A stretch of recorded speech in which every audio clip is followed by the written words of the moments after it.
কি পাচ্ছ কি লাগিছে কি দেবো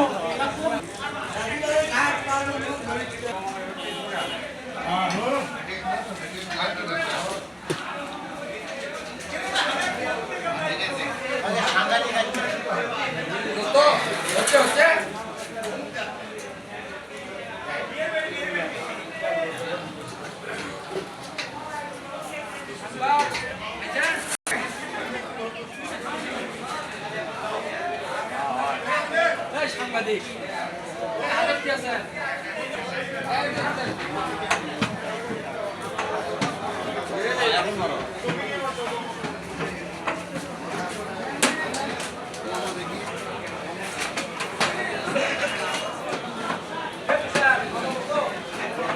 আপনারা দেখতে পাচ্ছেন যে বাংলাদেশ জুয়েলার্স অ্যাসোসিয়েশন বগুড়া জেলা শাখার সাধারণ সম্পাদক জনাব ফিরোজ আহমেদ বাবুর উদ্যোগে বগুড়া সদর 6 আসনের সংসদ সদস্য জনাব রেজাউল করিম বাদশা বিপুল ভোটে জয়লাভ করায় শুকরিয়া আদায় করে দোয়া মাহফিল শেষে চলছে খাবার বিতরণ।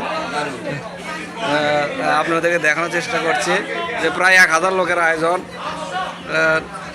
যারা ভোটের মধ্যে অক্লান্ত পরিশ্রম করছে সেই সকল নেতাকর্মীদেরকে মূল্যায়ন করার স্বরূপ তাদের মাঝে খাবার বিতরণ করছে আমাদের মামা বাংলাদেশ জুয়েলার্স অ্যাসোসিয়েশন বগুড়া জেলা শাখার সাধারণ সম্পাদক জনাব ফিরোজ আহমেদ বাবু।